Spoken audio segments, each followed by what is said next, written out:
Let's welcome Ray Thorpe, the founder of the Happy Herb Company. Yep, I'm comfortable now.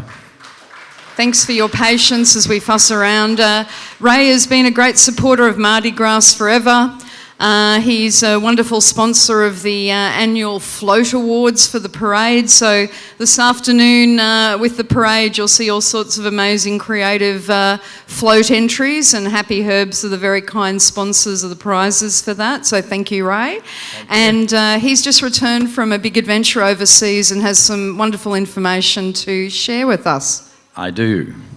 Welcome and thank you for being here.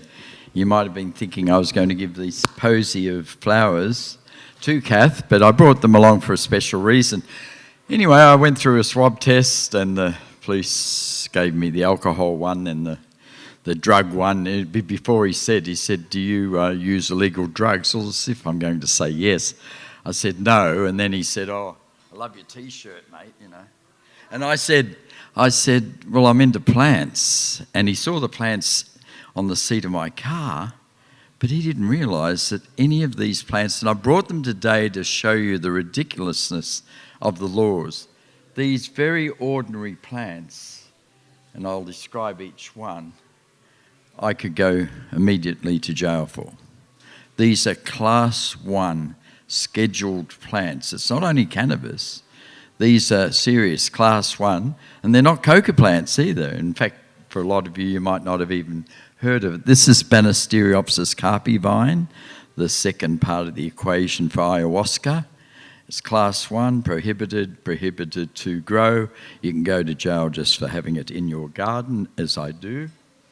One of my favourite ones here, and I hope the flower hasn't... Oh, well, this is not my favourite, but I'll get rid of it because it's a poison. The beautiful Datura.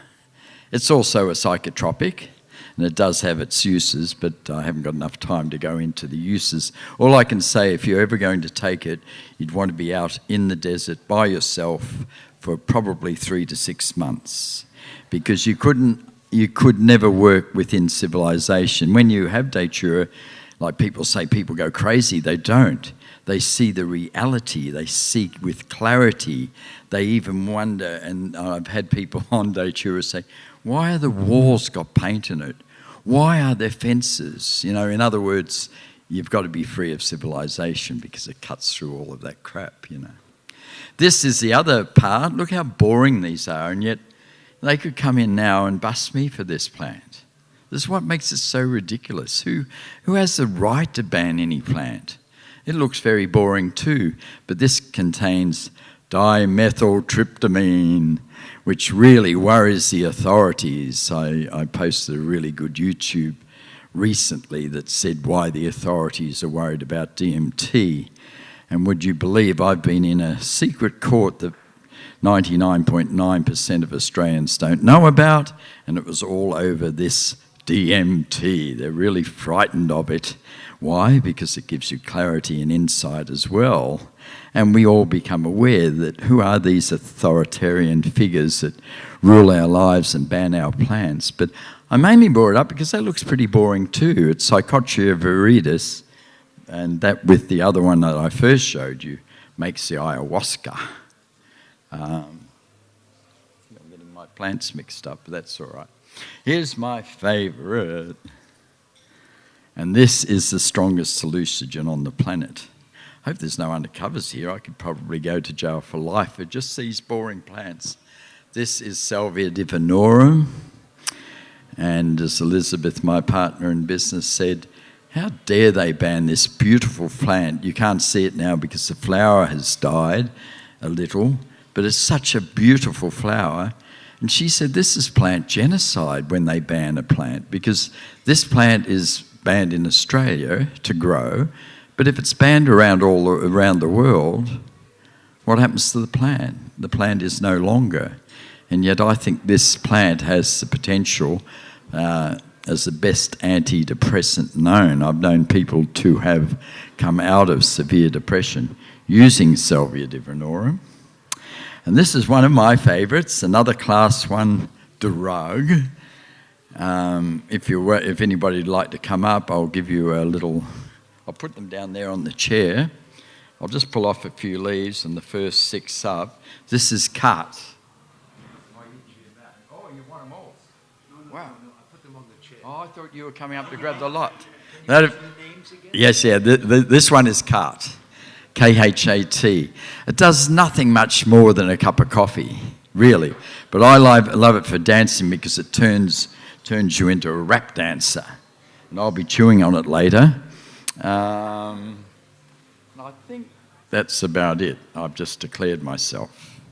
Well, I've just come back from Portugal, only yesterday actually, and I'm so inspired. I really am, because I've been working towards harm reduction myself. The whole reason, my name's Ray Thorpe, and I founded the Happy Herb Company, and the whole reason was to get across the power of plants, because there's an ignorance out there. But not so much, and not so much in Australia. I found it to be overseas, but I was so inspired because what everybody's been working for has now gone to the high level, and there was a harm reduction conference in Portugal. And the big banner that they had up was people before politics. And I really love that. The other theme they had was nice people use drugs. They were walking around with T-shirts. Nice people use drugs. Well, you might have seen that around a few years ago. It used to have, the banner would have, nice people use drugs too. But what does that really say? In other words, people who use drugs are not nice, but nice people do too. That's how things have changed. There is definitely a change and an upgrade in consciousness around the planet, and I'm talking at United Nations level. I think I was so inspired when I saw a woman, I forget her name now, I could look it up, but it doesn't matter right now. She's the chief of the Human Rights Commission for the United Nations. She stood up and said the drug war is not working, and besides, the criminalisation of personal use of any substances is against our fundamental basic human rights. And that is the strategy that the harm reduction groups around the world, and there's a lot of them, and I'll be talking about them within the 30 minutes, are using now, because it is a human rights issue. And nobody should be able to control or limit our consciousness. Nobody, no one man, it's usually a man that writes the law that prohibits a plant. Who does that man think he is? Does he think he's God? This grows on the same planet that we emanate from. How wrong is that somebody says this is so-called dangerous? And we're here at a cannabis conference, so I'll try to relate it all to cannabis. But Portugal was amazing. They have got a civilized society. There's no problems there. There was problems there because there was a dictatorship there. Then when democracy came in there, for some reason everybody was depressed. Heroin was hitting Portugal and people were dying every day. Like, I think it was 50 today. I was going to give you all of these statistics, but I only got 30 minutes, so you're lucky.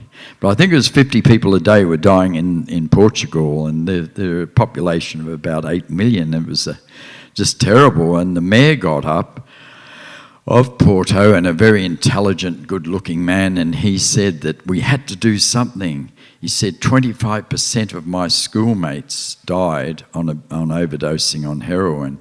We had to do something. And at the time when Portugal, they had to do something, so they took the radical step of decriminalisation. And he said at the time that all the other countries around the world were going to put penalties and trade penalties and shun Portugal because they were horrified that Portugal was going to decriminalise all substances. In other words, I could read it out here, but I feel it'll just take up time. Just to summarise, you're allowed up, it's a decriminalised, so you're allowed up to 10 days of personal use. So if you're walking around with, let's say, an ounce of pot, it's fine. They'll give you a caution. You won't. They've made it an administrative offence and no longer a criminal offence, and it's working. HIV rates have dropped. Hep C rates have dropped right down. Deaths due to drugs have dropped right down. Crime has dropped right down. Addictions dropped right down. It's really, really succeeded. It was tough for them. Yeah, it's great. And we'll give them a clap. Yes. It's worked. And as they say, it's not a perfect model. I agree. In fact, it's a very imperfect model, but it's a step forward in the right direction. Why do I say it's an imperfect model? Well, Greg, I was thinking about his father, Don Chip. Greg Chip, who's with the drug law reform group. Anyway, he and I went to the harm reduction conference and we both said, wouldn't it be nice to get some hash? So I didn't even bother taking any drugs into Portugal because I thought that I'd be able to get them there. Not a whiff of cannabis anywhere. I was so disappointed. Their model is working, it's succeeding, but it's not a good model at the moment for a drug taker. Because why? Because it's still, and even it's tougher penalties on the dealers. And if you're carrying more than 10 days supply, I guess you're considered a dealer. So there's still heavy penalties for that. So nobody's really dealing. However, on the last night, before heading off, I saw some stoned people walking along, and I went, you got some hash? Yes. And for €3, like $5, I bought quite a bit of hash. And he said, I've got ketamine too, and I've got ecstasy, but there was no paranoia.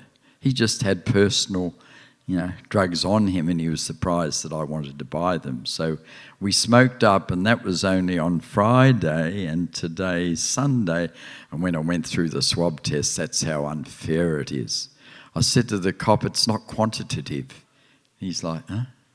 They just don't understand, To think that 3 days ago in Portugal, I could be in real big trouble for driving here as if I'd still be stoned.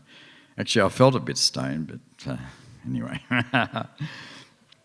Anyway, when the commissioner stood up, and she was just standing up, and we're just sitting there like that, and this is the Commissioner for Human Rights saying this is the strategy worldwide, and I was so inspired.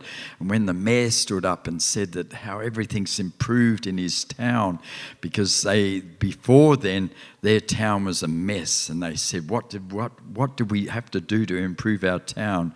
One was culture, one was social relationships, and the other was unemployment. And even unemployment's dropped. People are sort of more sober. The society is more orderly.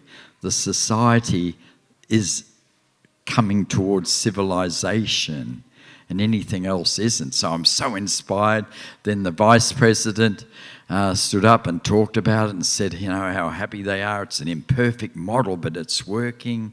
And then the President, the brave one who brought the law in, he stood up and said the same thing, and it was just so great. But then the next speaker was from the Philippines, where 10 people a day are still being shot by the police, and it was just like, and I have those statistics too, but it was such a downer because it's like, but yeah, there's these other countries, Russia, Ukraine, Philippines, Brazil, where they go around now in these armoured cars, and we were shown all of this, and we were shown the police just in the favelas just shooting out there, just out of anybody who looks like a drug dealer. In the Philippines, the same.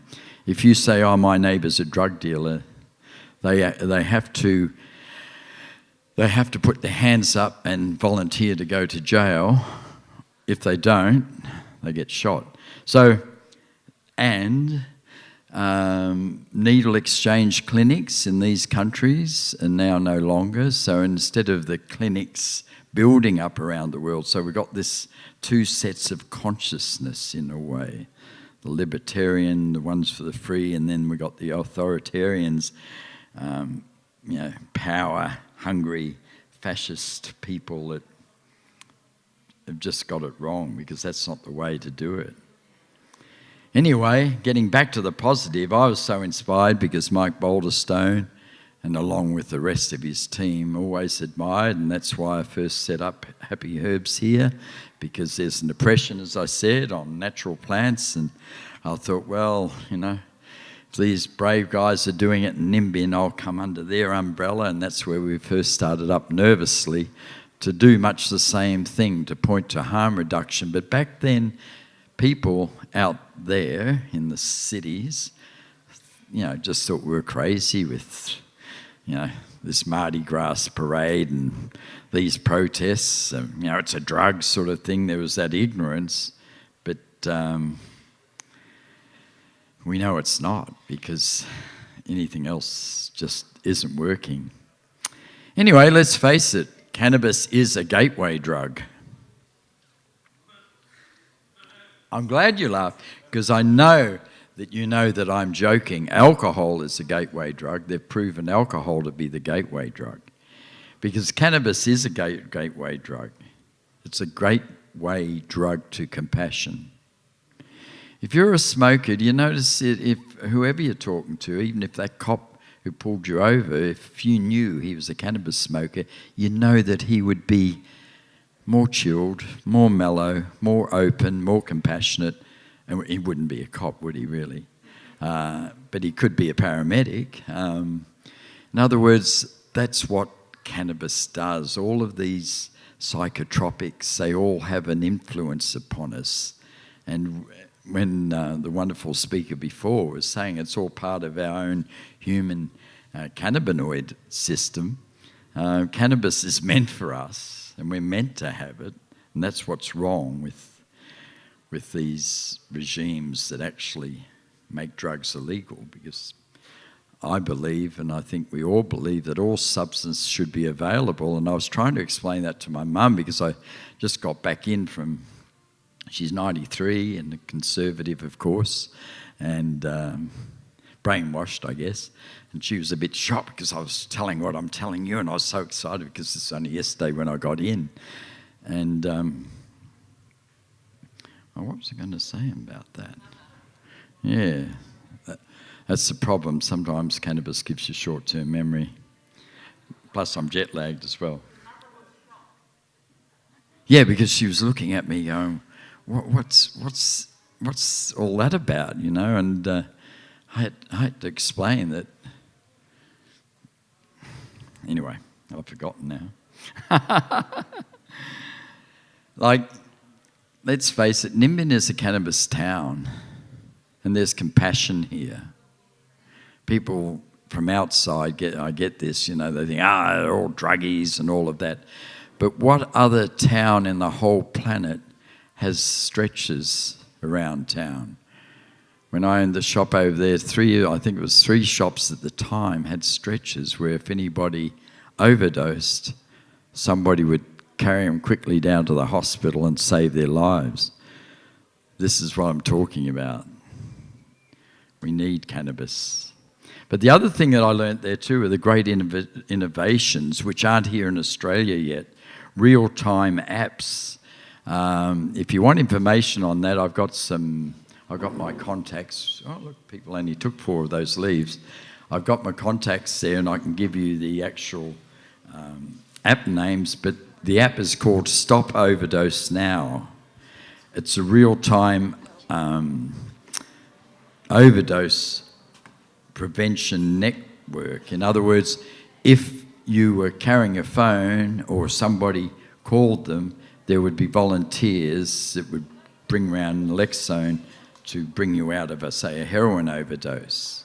And not only on that, on those apps, there's drug prevention and overdose and abuse advice. I just think it's marvellous that these apps are around, especially the next one, Nimbin strip searches. I think we've all seen it. I've been shocked by that. When I saw a young guy being strip searched right in front of us, and how degrading is that? They even have an app called Y-Stop.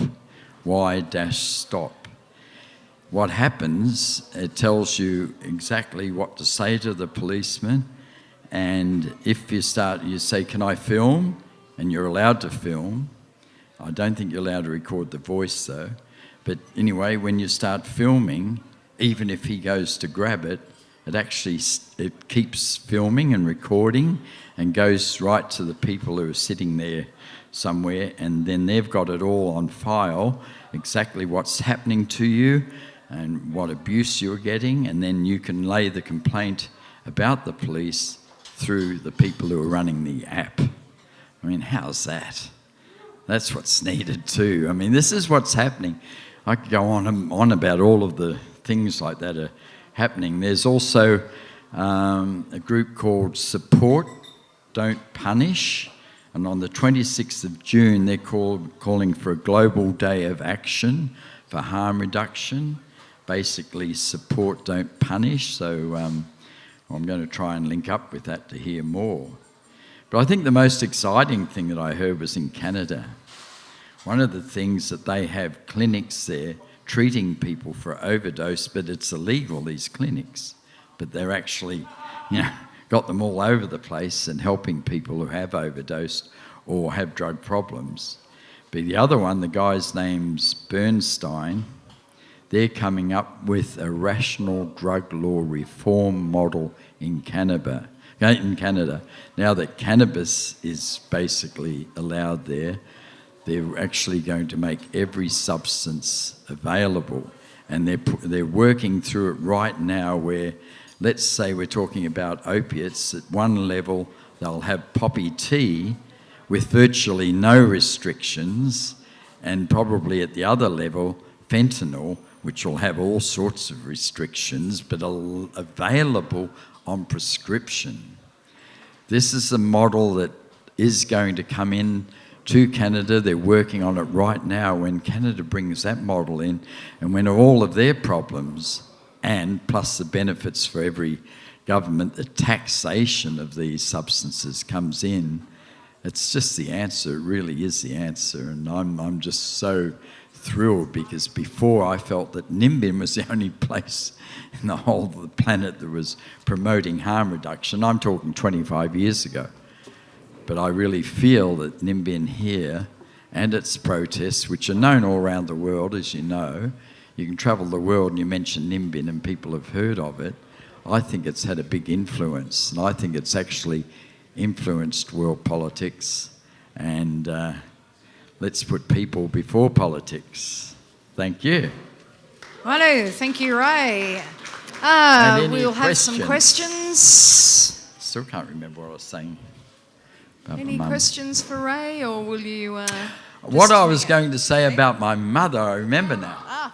I said, Mum, when any of your old mates are depressed, they'll go to a doctor and ask for an antidepressant, and probably given Prozac, which is only one molecule, Mum, separate from ecstasy. And she went, goodness, really? And I said, and the problem why people are dying is not so much the ecstasy, is because ecstasy is illegal, that what they're buying in a pill is usually, and most often, not ecstasy at all.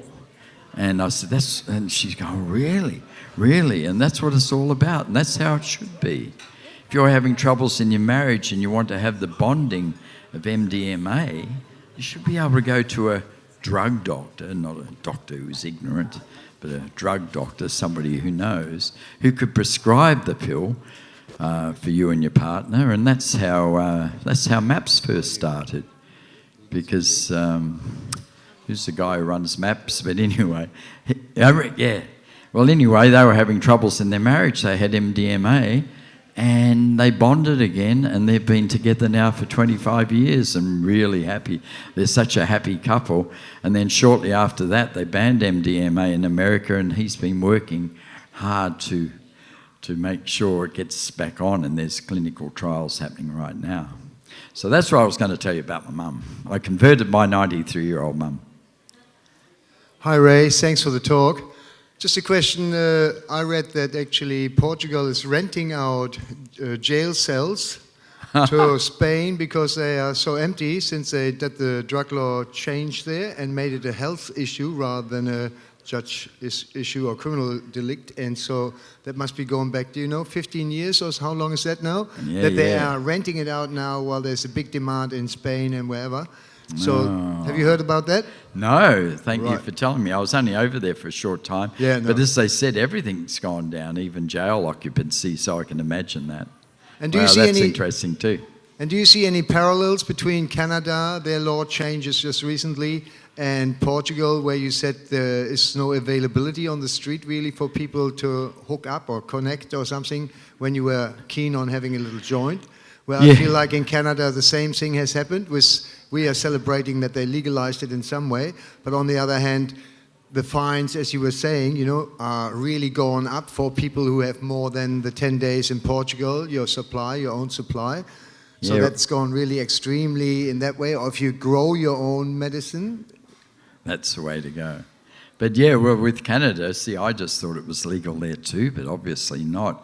When they announced here the fake news that medical cannabis was available, people contacted me from America and Canada saying, congratulations, your country is, getting real now about drugs. I said, no, it's all fake news. It's all bullshit. There's no legalisation of cannabis here, and but what they put out, especially the New South Wales government, now they're doing clinical trials which will take years when they don't need to, when it's already been done. But anyway. Yes, coming through, Nick. Oh, Thanks, I Ray. heard How you your doing? voice. Can't see you. Before you go, this is one of our planted question askers. I was just going to ask you about, because I know you've just got back from Portugal from the conference, and that's what you've been talking about. Did you see any Australians speaking there, or any meet up with any Australians there? Was there a taste for what's being brought back? Any initiatives that are going on here? No, there weren't. There were 2 Australians speaking, but I didn't know of them. I can give you their names, but I didn't know them. I found an interesting thing, though, that when I was walking around with the badge on, cannabis wasn't brought up at all in that conference. It was all about intravenous drugs. And in a way, I think the whole harm reduction is being hijacked a little, because when I mentioned they'd see Happy Herb Company and they go, oh, you're with cannabis. And I said, no, herbs. The herbs can actually really help with harm reduction. You could see that they were not interested, because either their jobs depended upon dependency or they themselves were dependent. Interestingly, on the second day too, they had a medical centre there, and out of the 1,200 people there, the guy who runs it was telling me over 100 reported for dependency and got their legal shot of heroin or meth or whatever it was. One guy was the chair of neuroscience, I think at Harvard University or something like that. He's a bit of a wild character. And he was up there, and he's like a real academic, and he's written on drug subjects, and he just said, I'm a heroin user. And he was one of the ones that had to go and get his fix, because they've got to get it fixed every 24 hours. And the whole movement now is not to be ashamed of their heroin use, but to be proud of it, because we're all people and we all have our drugs.